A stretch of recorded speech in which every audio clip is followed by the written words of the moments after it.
Alhamdulillah. Ya ini Mbak Siti Zahara ya? Iya Ibu, betul. Mbak Siti Zahara apa kabar? Baik Ibu, alhamdulillah. Baik ya, alhamdulillah. Tadi sebelum kesini ada pelajaran apa aja? Pelajaran matematika Bu. Wih, sulit nggak tuh matematika? Ya biasa Bu. Oke, jadi Mbak Rara pasti kesini ada tujuan dan maksud. Boleh Ibu tahu ada apa nih? Saya ada masalah Bu di kelas tadi. Oh, oke. Jadi kesini Mbak Rara ini mau konseling ya? Oke, sebelum itu Mbak Rara sudah pernah konseling? Belum. Oke, ini jadi pertama kali Mbak Rara konseling ya. Jadi konseling ini Mbak Rara harus terbuka, dalam artian Mbak Rara harus menceritakan semua apa yang dirasakan Mbak Rara, apa yang dipikirkan sama Mbak Rara. Nggak boleh deh ditutup-tutupin ya Mbak. Sama Ibu akan menjaga kerahasiaan apapun yang diceritakan sama Mbak Rara. Gimana Mbak, apakah bisa disetujui? Setuju Ibu. Oke. Tadi Mbak Rara menyinggung kalau Mbak Rara punya masalah. Nah, boleh diceritakan permasalahannya itu seperti apa? Saya ingin cerita ya Bu. Jadi tadi kan belajar matematika Bu. Saya lupa Bu kalau ada PR. Jadi tadi sebenarnya bukan lupa Bu, tapi memang di rumah tuh kadang nggak bisa ngerjain tugas Bu. Jadi saya ngerjain tugasnya sebelum mata pelajaran matematika. Terus tugas saya tuh nggak selesai Bu, cuma saya yang nggak selesai. Jadi tadi gurunya negor, kenapa rata-rata tugas saya tuh selalu nggak selesai, ada aja gitu Bu kurangnya. Jadi, sebenarnya bukan di mata pelajaran ini aja Bu, udah beberapa minggu ini Bu, saya tuh kayak gitu terus ditegur sama guru karena tugasnya belum selesai, ada juga ditegur karena ketahuan Bu ngerjain tugas di mata pelajaran lain. Oke, jadi Mbak Rara ini kesini gara-gara tadi abis ditegur sama guru. Iya. Oke, kalau boleh tahu perasaan Mbak Rara saat ini itu bagaimana? Saya setelah ditegur ya Bu, sebenarnya saya malu Bu sama teman-teman yang lain. Terus agak dongkol juga Bu hati saya karena ditegurnya di depan orang ramai Bu. Oke, jadi Mbak Rara di sini datang dengan perasaan sedih dan kesal ya Mbak ya. Bu, kalau diukur dalam angka nih Mbak, jadi kita ukur pakai skala Mbak. Misalnya dari 1 Mbak nih kayak merasa senang, nggak punya masalah. Nah sampai ke 10 itu puncak permasalahannya. Nah Mbak berada di posisi nomor berapa sekarang? 9 Bu. Wah, berarti lumayan puncak ya Mbak ya. Iya Bu, karena udah minggu-minggu saya kayak gini. Oh, oke. Harapan Mbak Rara itu ingin mencapai nomor berapa nih? Kalau untuk sekarang saya kayaknya 5 aja udah lebih dari cukup Ibu. 5 ya. Oke, Ibu, semoga dengan melaksanakan konseling hari ini apa yang ingin Mbak harapkan itu tercapai ya Mbak ya. Amin. Oke, Ibu mau bertanya nih. Mbak Ra tadi mengatakan ini sudah terjadi dalam beberapa minggu.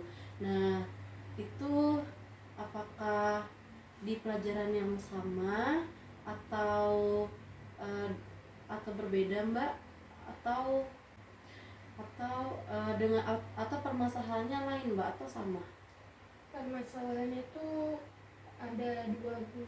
Ada saya yang ketahuan ngerjain tugas di salah satu mata pelajaran, untuk tugas di mata pelajaran selanjutnya ada juga yang ketahuan, ada juga saya nggak selesai Bu ngerjain tugasnya. Oke, berarti ini memang permasalahan tugas ya Mbak ya. Iya Ibu. Kenapa Mbak Rara nggak mau kenapa Mbak Rara selalu mengerjakan tugas di sekolah Mbak? Karena kalau di rumah itu saya apa ya Bu, untuk istirahat pun kadang kayaknya sulit karena di rumah ada adik saya ada 3 Ibu. Itu yang satunya masih masih SD 2, yang satunya lagi masih bayi Bu. Jadi karena orang tua saya juga kerja, di rumah itu kadang cuma saya nemenin adik-adik saya main, ngurus adik saya yang paling kecil gitu Bu. Juga kadang kalau misalkan adik-adik saya udah tenang semua, saya udah punya mood nih Bu mau ngerjain tugasnya, tapi malah ada temen yang ngajakin main Bu. Jadi Mbak ini termasuk siswa yang menunda-nunda tugas ya Mbak ya? Iya Ibu. Alasannya Mbak ini menjaga adiknya dan juga teman-temannya juga kadang ngajak main, Mbak juga nggak bisa menolak gitu ya. Dari cerita Mbak tadi nih, Mbak merasakan akibatnya itu apa aja Mbak? Banyak Bu. Kalau misalkan saya tuh sebenarnya ada Bu waktu untuk ngerjain tugas, tapi itu udah malam banget Bu. Kalau misalkan saya paksain, ya itu Bu saya bangunnya kesiangan. Terus ya itu tadi Bu yang kayak saya sebutin, saya malu sama teman-teman yang lain karena diomongin sama gurunya itu di depan kelas.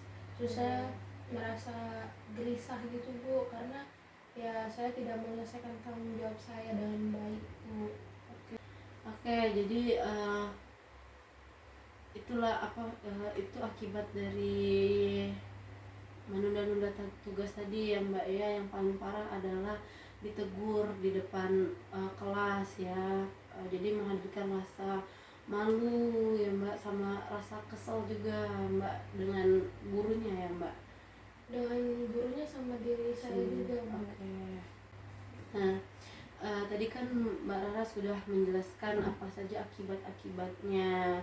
Ada yang kalau dikerjakan malam jadi bangun kesiangan, sudah tuh ditegur juga di kelas di depan teman-teman yang lain. Nah, yang paling parah yang terasa dampaknya di diri Mbak itu apa? Apakah berpengaruh juga ke prestasi akademik Mbak gitu? Saya itu kan ini baru ya Bu, baru beberapa minggu saya alami. Kalau dulu prestasi akademik saya, nilai rapot saya alhamdulillah memuaskan Bu. Kalau sekarang kan belum ada ya Bu. Kalau saya lihat dari ulangan harian saya masih standar lah Bu, KKM masih bisa dilampaui. Sekarang? Iya Bu. Mbak Rara ini sekarang kelas 11 ya Mbak ya? Iya Bu. Berarti kelas 10 kemarin ini belum terjadi. Baru sekarang ini. Iya Bu, karena ibu saya kan baru melahirkan. Berarti baru-baru ini juga terasa ya. Berarti di prestasi akademik nggak terlalu berpengaruh ya. Kalau jadi yang paling parah ini apa Mbak yang terasa dampaknya Mbak? Dampaknya ya Bu, saya tuh jadwal kegiatan saya tuh jadi nggak terarah gitu Bu.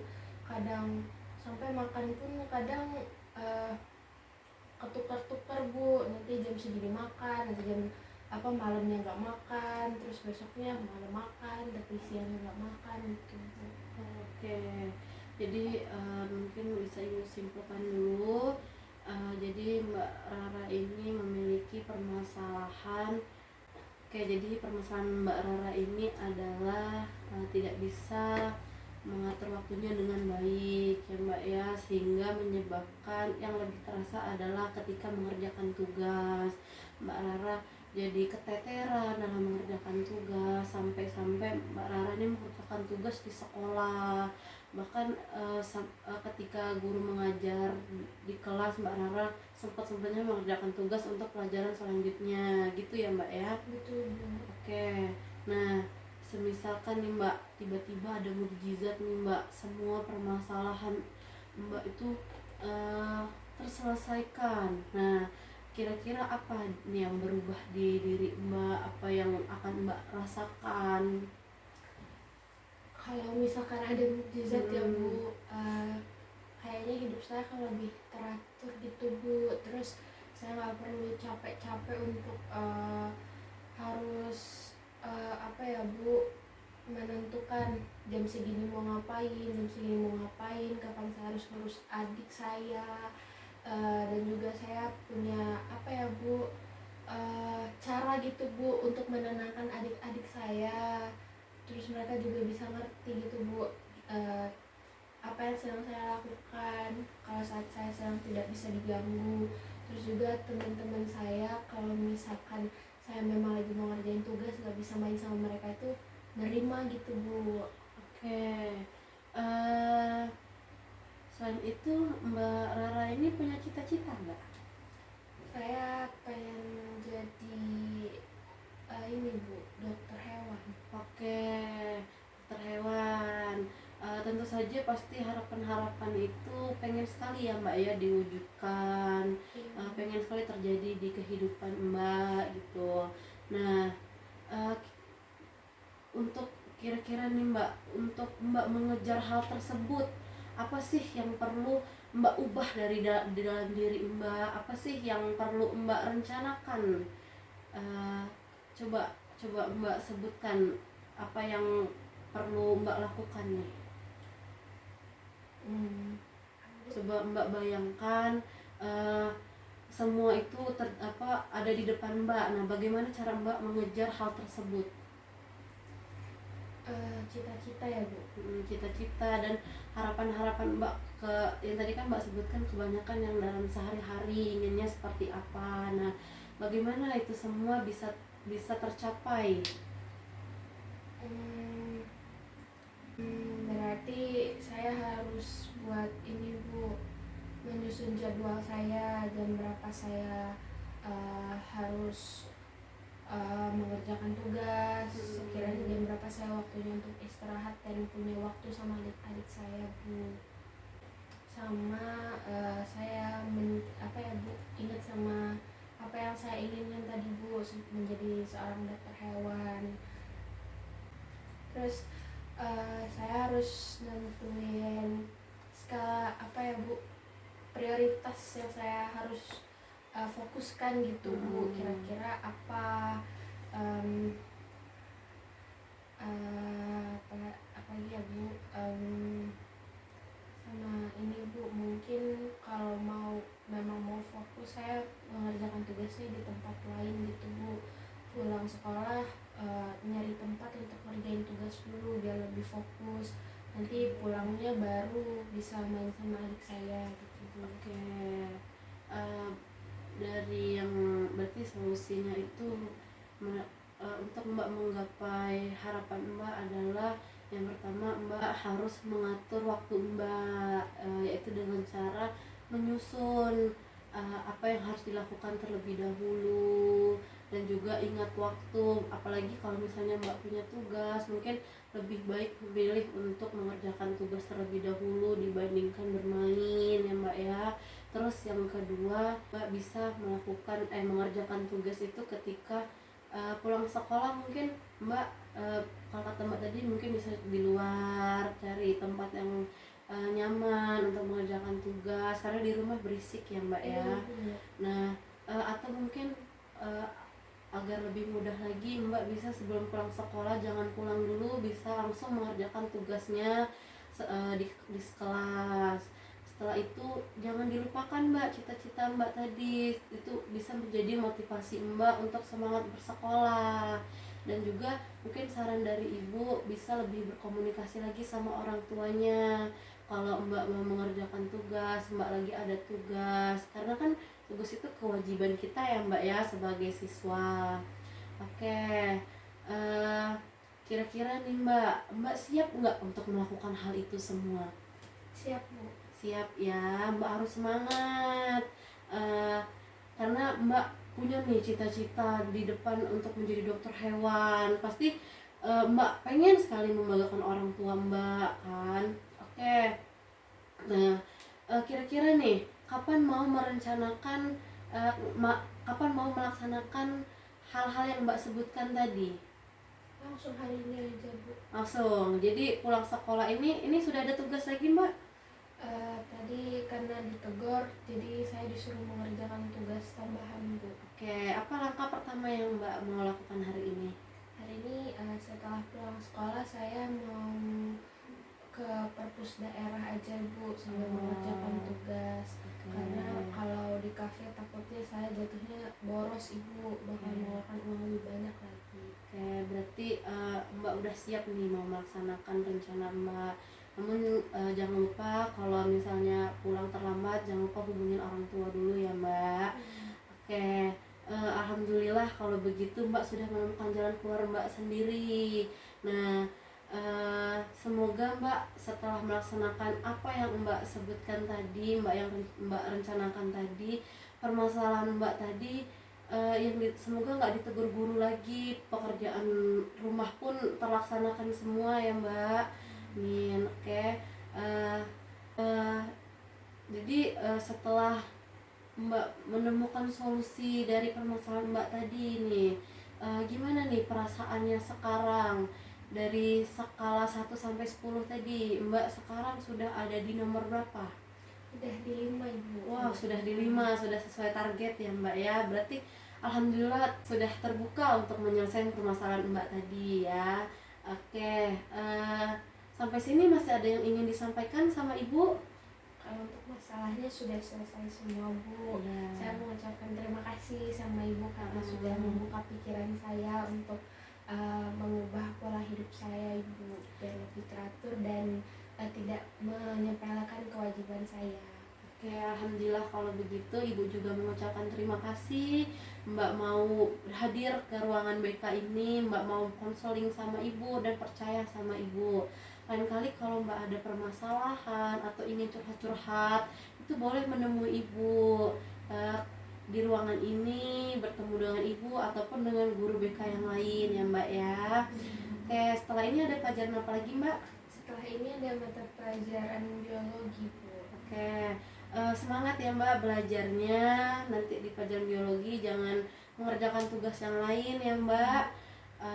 Fokus ke pelajarannya. Semangat juga untuk melaksanakan hal-hal yang Mbak rencanakan. Ibu tunggu kemajuan dari Mbak. Oke, kalau Mbak sudah merasa cukup, mungkin bisa kita akhiri pertemuan hari ini. Ibu tunggu nih perubahannya ya Mbak ya. Boleh Mbak nanti kabarin ke Ibu bagaimana perkembangannya. Ibu akhiri. Mungkin kita sama-sama mengucapkan alhamdulillah, alhamdulillahirabbil alamin. Assalamualaikum warahmatullahi wabarakatuh. Oke, silakan Mbak untuk melanjutkan pelajaran selanjutnya. Iya, semangat ya Mbak.